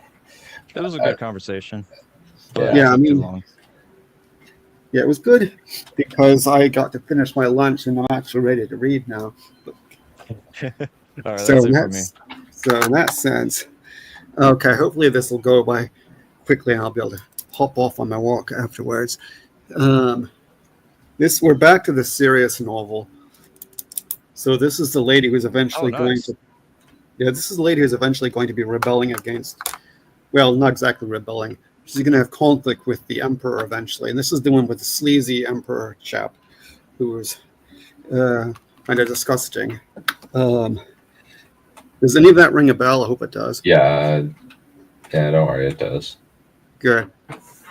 So, I remember that. so I'm checking out on this bit because here's a little bit where she's about her education, just a little section in the first chapter about education. I think most of the chapters 1 and chapter 2 are good. But I want to check and see how this one works out. Margaret's parents took her education very seriously. First, she must learn the foundations of the truth, also called Uchandra, divine reverence, or Jambra, way and truth, in which she was instructed by Yajani Pash. The priest Yaji Vurun, though always kindly, had little to do with her education. Secondly, of course, she was taught to be a lady, or she could hardly be said to excel. Naturally, she was taught etiquette and such feminine pursuits as knitting, embroidery, singing, playing the smaller water drum, and dancing. But she was only middling at these pursuits, except dancing. Like any noble lady, she could curtsy beautifully by the time she was 5 years old. Since she'd certainly have to deal with, possibly even marry, or worse, venal tyrants, the Count and Countess wanted her at least to have some notion of what good government was. Margaret took to this part of her education with gusto. From an early age, she loved the stories of the good kings and queens of Tyrrhenia, as revealed in the Holy Book. But when she asked whether the emperor was as virtuous, the answers were vague and unconvincing. Do not ask questions about Exalted, she was told. It is unwise. Let's see. Pardon me, page down. It wasn't clear to her why it was unwise. When pressed, her elders always switched to another subject. Margaret would have liked to receive training in arms, for she nursed a not-so-secret desire to be a warrior, which her elders strongly discouraged, but which was only exacerbated by her father's ominous hints about the court. She felt a foreboding that she would need this skill one day, and therefore took to making figures out of mud and pretending to fight them.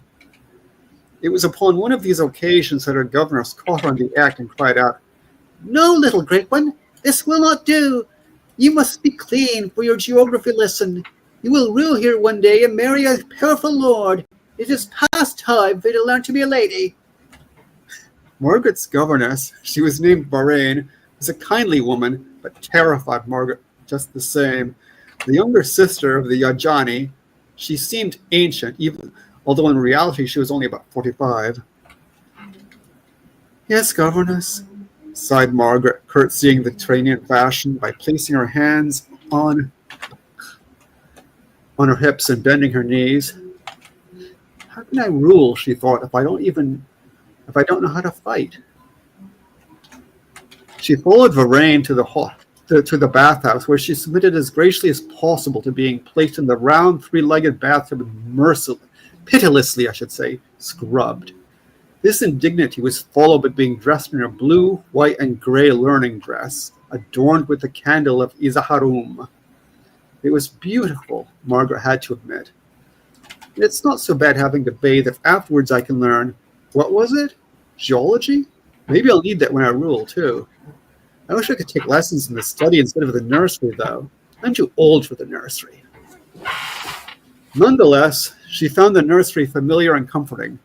The tapestries depicting the 9 attendants of Ishtaka and the river Dathlon felt like old friends, almost like playmates, and the plants in Ishtaka's small indoor garden were like Margaret's babies, whom she watered from a tiny fountain dedicated to the holy river Angara. The garden was lit by a small lantern, well out of a child's reach, sacred to Nyaja. The letters of the alphabet were still scratched on the wax board on the eastern wall. There were also several chests and a doll castle, in which her sister Adria liked to hold pretend balls, while Margaret preferred to have evil lordlings try to carry off the lady, who of course heroically defended herself.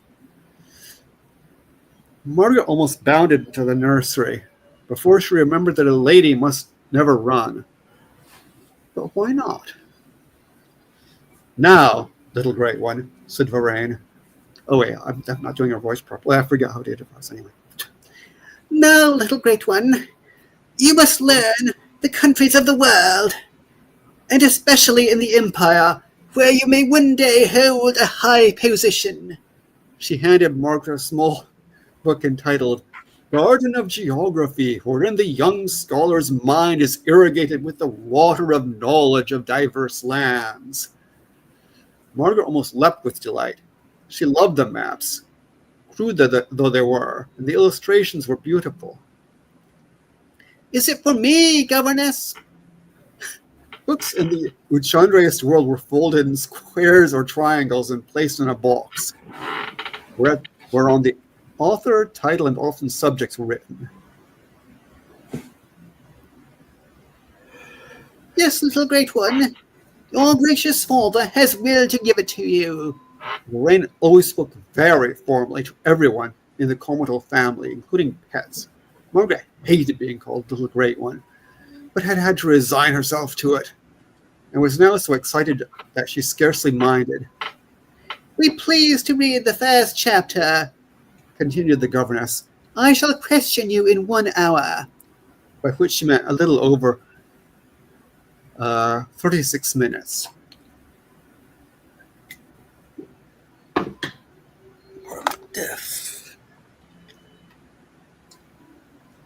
Varine occupied herself with some knitting while Margaret plopped herself on the floor and began to read with enthusiasm.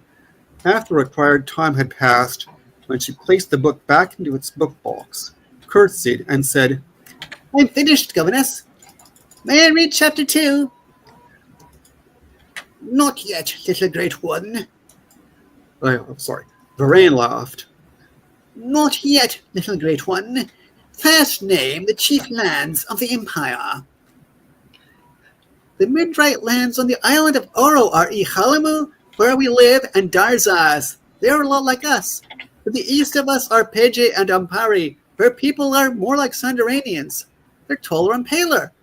To the north are the barbarians, but I don't know much about them. I wish I did. Father fought them when I was little. They're dangerous and fierce. There's no need to know more. The governess waved a dismissive hand. The neighboring kingdom is called Thune. Their ruler likes to call himself Emperor of Drahabak, but he actually only rules a few dingy tribes, and his chief town isn't a town at all, only a collection of mud huts. What other islands are there? To the north is Egypt. Hope you can tolerate these voices, by the way. Hope you're not screaming. You're You're not screaming and dying right now. No, To the I north. love this. This is great. Sorry to interrupt. That's great. Like, I'm cracking up over here. And it sells the character really well. Yeah, keep it up.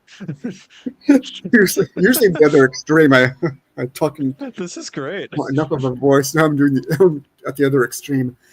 To the north is Ijibalaga, and to the south is Ndogala, where the courtier. To the east, is Ndogala, is where the courtiers. East of them is the Sandranian mainland, on the island of Isharad. I don't remember the names of the provinces there.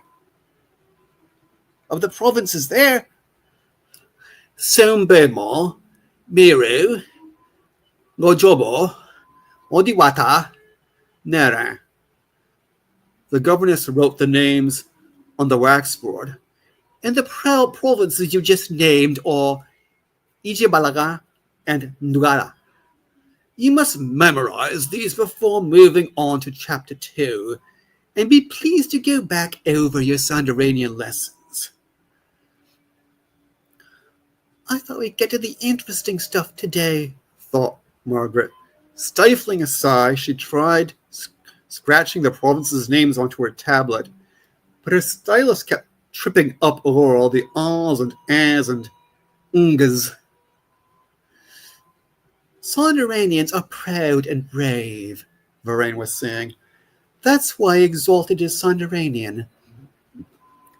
Margaret was always ready to argue the point. That's not a good reason. We're proud and brave too. It is not for you to judge, declared the governess in a tone of finality. Margaret would have liked to argue that point too, but the last time she had talked back to her governess, she had been locked in the nursery until supper, so she thought better of it and bowed her head. Anyway, she was more interested in the blank spaces on the map and the strange peoples who might dwell there. What's north of Sandaran?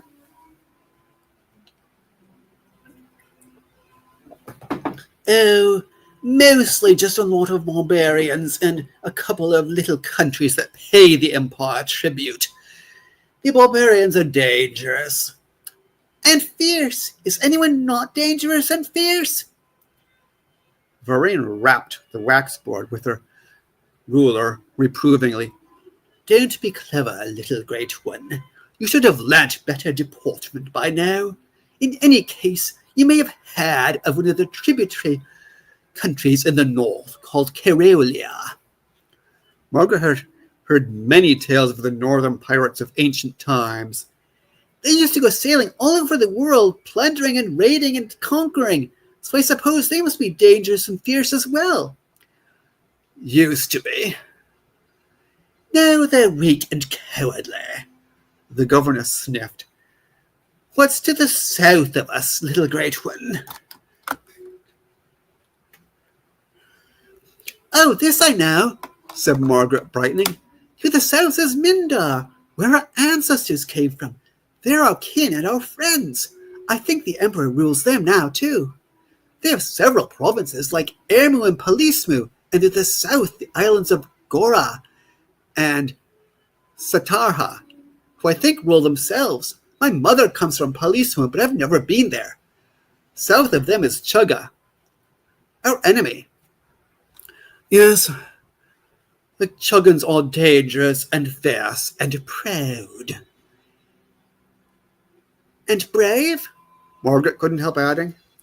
No, they're all cowards. They can't possibly defeat our Emperor, droned Varane. There she goes on about that Emperor again. I can't stand him.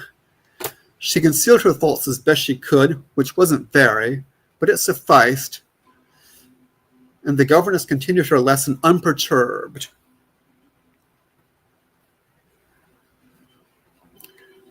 Do you remember what's east of Sundaran? Akari, they're ancient and proud. And weak and cowardly. Some of them pay tribute to the Empire, whilst others pay it to Taran. I know about Taran, gushed Margaret. Kara revealed the truth there. They're very wise and write many books, and they have never been conquered. I think they're darker up there. Margaret said up there because their maps put the south on the top. They're all so proud. They show no respect to our Emperor. Good, thought Margaret. She tried to keep from rolling her eyes, but wasn't sure she'd succeeded, so she bowed her head to cover up. I bet he isn't really proud and brave and all that. Why did Varane always make the Emperor sound so dreary? Margaret had no way of knowing that her governess wasn't particularly enthusiastic about the Emperor either, but an imperial decree had ordained that all nobles be properly indoctrinated in exalted greatness. All Margaret said aloud was, Who lives south of Terrania? Cambrians, who are ancient and proud, and Several peoples. You can learn about them later in the next chapter. They live too far away to matter much. They're mostly heretics anyway. For your next lesson, be pleased to read chapter 2. Pardon me. To read chapter 2 and also read chapter 3 of. Pardon me one moment.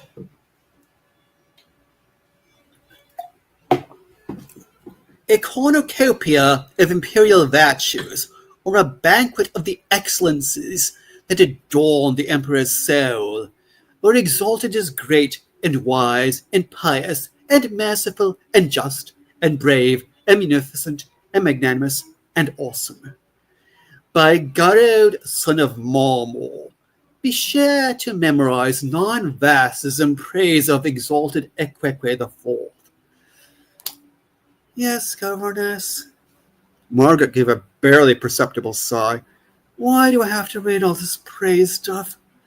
I hope at least, she thought, I hope at least chapter 2 of the geography book is interesting.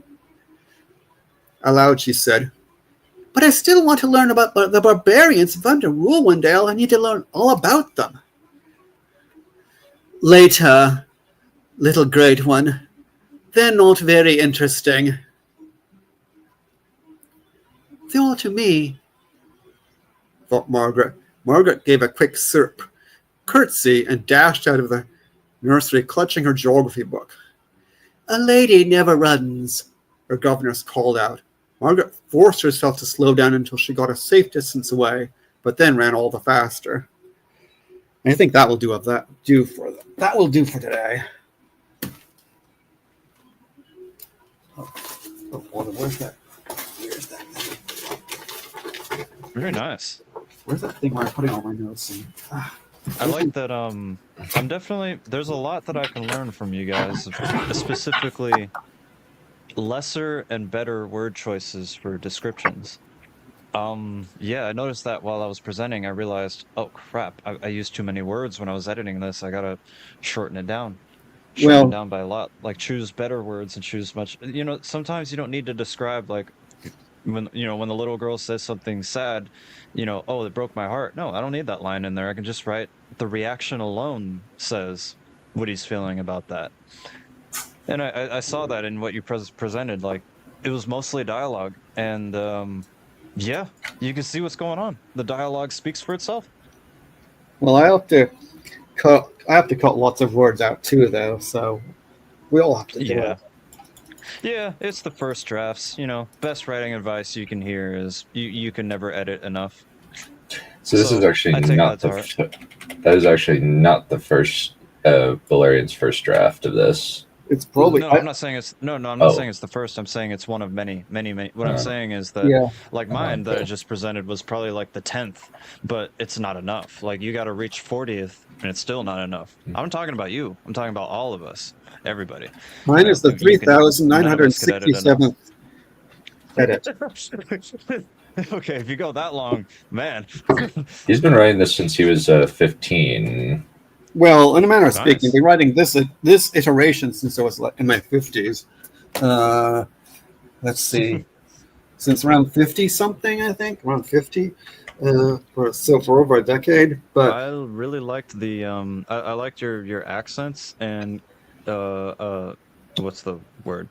The voice acting. You did a really good job on the voice acting back then. I'm usually not very good at the voice acting, but this time I just went to the other extreme to my usual.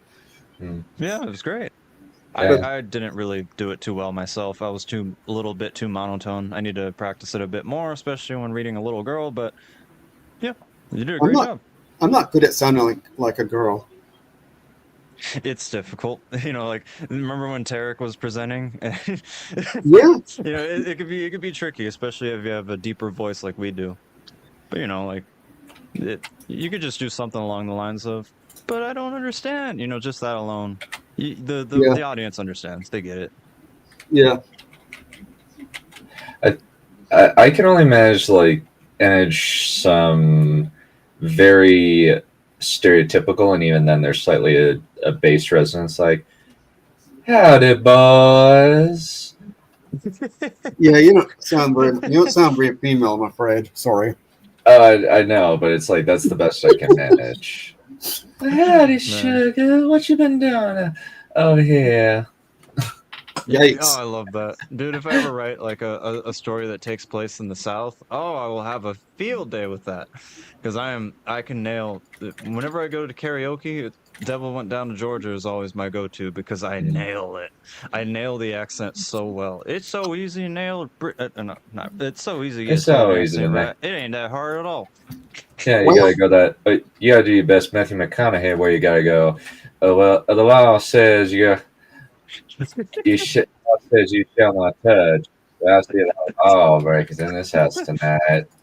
the I trick love that. is that every word's got to have at least It's funny too. 16 vowels in it. You can't just have vowels. You got to have diphthongs and triphthongs and stuff like that. Yeah. Man, it's too Pretty bad. cringe, right? Australia takes place in the future, so I don't have any accents that I can do. Like the way I wrote the Marsborn was like a little bit of British, but it's the future. You know, you don't know what accents are going to be like that far in the future. So I can't do any accents, unfortunately. That's why when I read the character dialogue, it's all just me. That's Yeah. just the unfortunate reality. With yours, you can definitely do very creative and very fun accents. And I Yeah, like that. they don't actually talk like that. Of course, they don't actually have. I mean, the government doesn't actually have a British accent. Gotcha. But she isn't actually because she's not actually British. But some of that's what came out. Yeah, it was a good presentation, man. Liked it. Yeah. Yeah. The only thing that I thought could be improved is when they're describing the various kingdoms. You kind of reuse a lot of word. You kind of reused a lot of descriptions. Yeah, on purpose. Oh. They're getting like a stereotype version that's from an exercise book. So that's why that in fact that's even kind of Margaret even makes a joke about it, like she gets sarcastic about it, a little bit sarcastic about it. Says dangerous and fierce. Are they fierce too? Because everyone is dangerous and fierce. They're also proud and brave and stuff. So that bit was deliberate. Okay. I didn't have any issues with it, but I am too descriptive, so done is better on that. Maybe like hang a little bit of a lampshade on it and say, is everybody the same? And I did, and there might be an element of kind of explaining how they're different to kind of differentiate.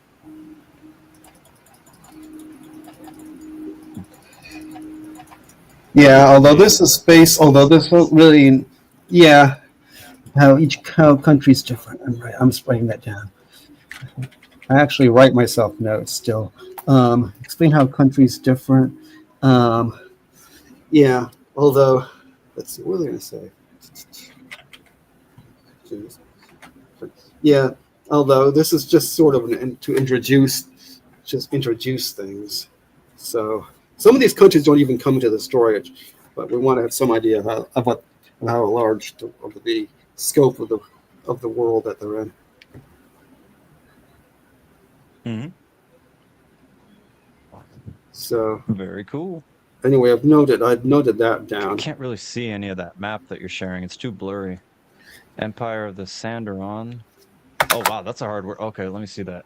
Uchagarambu. Okay, that's not too hard to pronounce. It's just reading it. I was like, whoa, okay, that's a mouthful. Oh wow, Nice. you actually managed to say that. I am very good at pronunciation. It's one of my skills. Not bad. Not bad at all. Let me see. Can you zoom? What does that second word say? Maybe Sandra? Sandara? It's Yeah, Sandara. in the top. I think. Oh yeah, Mbisandara. Mbisandara. Okay, that's so clever. I love it. I'm doing the same thing with the tribal people who are kind of on the outskirts of Australia. They're the Susulamine, and they they have their language and their culture. One of them's called Axul, obviously named after me. So, yeah, I have a little bit of fun with their language and stuff like that. There's a reason why Tanik is the linguistic expert. You know, he's going to be translating a lot of people, and it's going to be very fun, very interesting scenes. Yeah. One thing that you mentioned that all of the characters in this are have dark skin. Is that correct? Yeah, I mean, they're all more or less dark, but some are darker than others. None of them are white in that sense. I mean, in that Africa sense, the dark, dark. India dark, Asia dark, or Middle East dark? Because there's different shades based on regions of the earth. Yeah, What are there you are going different for? shades. Africa? Yeah, there are different Okay, okay. shades. I think Sandranians are a little paler tan than the people from Ihalimu, like Margaret. She's a little darker than they are. People further to the south, of course, are darker, like because they're around the tropics, they're on the equator. They'd be darker down there. Like in Terrania, they'd be darker, or in Shuga, where the animes are, they'd also be darker. Um, Okay. so, so of I course, like they it. don't. I definitely want more. I would love more media that explores the Middle East, that explores India, that explores Africa, because nothing against British and European stories, but we're kind of drowning in European stories and European legends, European myths. We're kind of drowning in them, and those are good too. But I'd like to see a little bit more of authentic and good faith, darker skin stories. Yeah, Like these. African myths. I would love that. But the problem is every time they do, they woke the crap out of it, like the Woman King, where it's like, no, no, not like that. No, not like that. Don't do it like that's insulting. Don't do that. So Of yeah, all they're the people you're gonna choose that one? No. so they're not. Yeah, they're not Europeans. Of course, Europeans are like a minority in Hmm. the world in general. Even now, and even more back then, because this is like Is it a fantasy universe? Is it similar to ours? Is it like it's Middle Earth? it's our world, but it's it's imagining that there's another continent in it. So it's obviously a different Oh, I like size, that. and so Okay, they're with not. So they're continents not comes many Europeans. cultures and peoples and conflicts and all kinds of interesting things. Yeah, because I like it. Europeans at this point in history, Europeans are basically still stuck in Europe. So Yeah. there aren't very many white people around in the world in general. What era does it take place? Is it in our timeline, a different timeline? Like the Uh, years? yeah, this is like the end of the 15th, the beginning of the. And I think we're at the beginning of the 15th century now. Yeah, we're at the beginning of the 15th century Nice. AD now. From our point of view, of course, they have a different calendar because they know nothing about our calendar. Very nice. I'd like to look into some of those older histories. I've been studying a little bit of Rome because, I like to compare Rome to the United States and I see a lot of similarities. But I want to go back. Like, I want to go farther. I want to learn about Persia. I want to learn about Greece. I want to learn about the Ottoman Empire. I don't know a single thing about the Ottoman Empire. I need to watch some documentaries and knowledge myself up on that sucker, Yeah, like get the history down.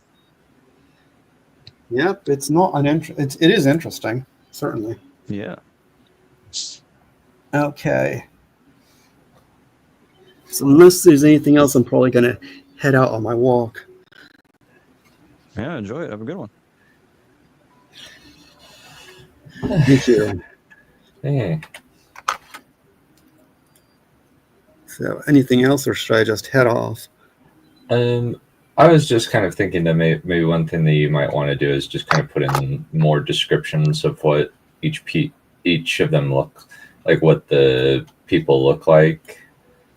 Oh, Um, yes, that's a good idea.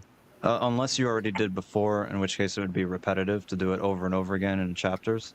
Yeah, I think there's I think there I think I think there's a short description of Margaret earlier, and Varane. I don't think Varane's been described properly, apart from the fact that she's 45. Oh, I wrote down that you made me laugh. I wrote it down in the comments. She seemed, quote, she seemed ancient, but reality was only 40. Yeah, she's What only the fuck kind of line was that?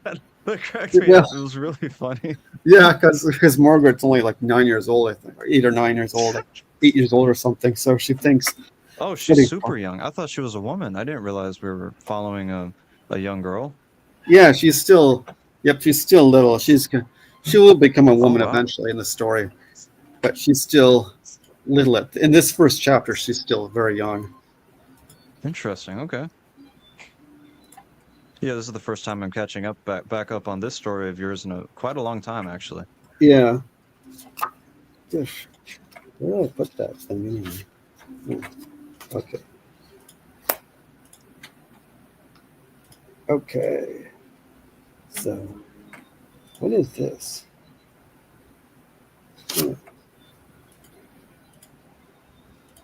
What is this thing? What even is this thing? Oh, sorry, I'm just looking at this scrap of paper that I wrote on I wrote stuff on, which is I'm using as a bookmark, Mm-hmm. and looks like it's about Irish or something. Looks like it's about Irish mythology. That's interesting enough. But anyway, that's it for me. Sorry, Bleedy Blob. I'll probably have to miss yours for now, or watch it later. Listen to it later. What did you just call him? Bleepy Blop. It's his colloquial nickname for me. That's You're one of great. many. Yeah. And mine is just, I'm done. Got Oh, that from no. Wissia that one time in that one presentation where he went, I'm done, and then you went, no, I'm done. And then it's just kind of stuck around after that. Oh, I've been making that joke for years. He made I that have joke. a scene done that is an homage to you, and I'm not going to tell you when it comes up. It's basically my like tip of the fedora to like this is like the nod towards Mr. Dunn for future publication. Remember when I said, I think it was a while ago, I said that I should find a place to insert a character with the name Dunn, like maybe like a futuristic version, but like Dunn for short. I found a place. Actually I'm did not going to tell you the scene. actually did have a done joke in one of my fantasy novels. I think you shared it Um, actually. I caught it. I remember that because it stood out. It really did stand out. I remember that. I think you presented that. You didn't warn us or anything.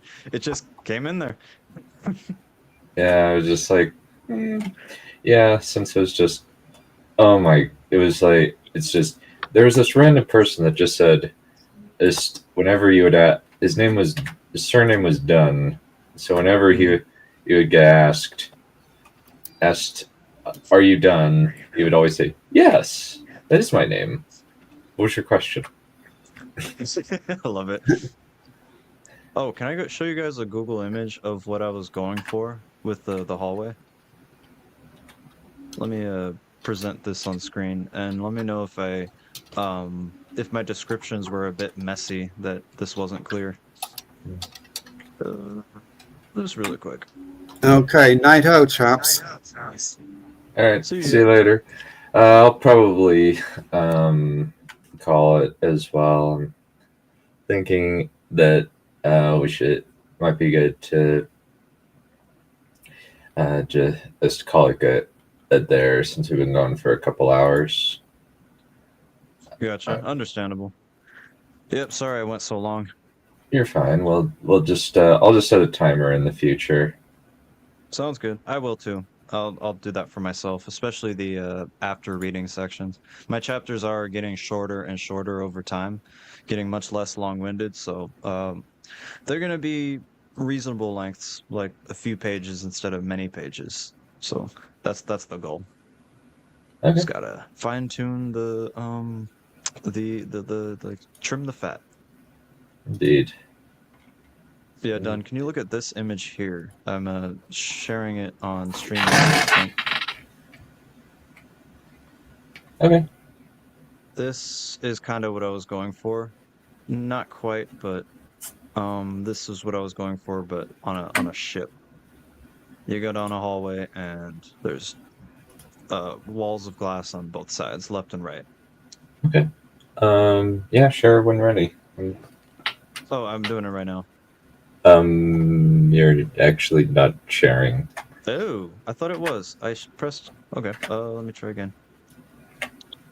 Oh, I pressed the wrong button. There we go. Yeah, that's why I was like, There we go. I was a Oh, wrong little screen. bit. Shoot. Hold up. I'm on my other monitor. Here we go. Okay. It's pretty much this right here. Kind of, it's not quite like that. It's more like my profile picture image, but imagine basically buildings and a balcony hallway that connects the two, and you're going through it, and there's just, glass on both sides, and so Markin's on like this side looking at Pluto, and then the little girl's over here, turns around, and then towards the end of the hallway, flickering light. That's what I was trying to go for, but I think I executed it wrong. I think I executed it poorly, so I will look back at that, see what I can do. I do like I do like kind of the images you're using. I think it's just it's just like, oh, sorry. Oh, you're good. But I think just taking a look at like just giving us a little bit slightly clearer picture, maybe just like have them be looking around at stuff. So yeah, indeed. I'm definitely trying to take Tripp's advice from all those months back of overly descriptive scenes. I'm trying to find that perfect balance of describing what's necessary and describing what's essential, and everything else just like have the dialogue or have like the character actions be the description that you need. You don't need to describe somebody like doing every last single hand motion they do, unless like the hand motion's important, and stuff like that. But yeah, I'm definitely choosing these images carefully. Like this one I chose because of the scene I just read. It works for it. See, like I could picture the scene looking like that visually. I could see it. Alrighty. Right. See you next time. All right. See you guys later. Bye. Bye-bye.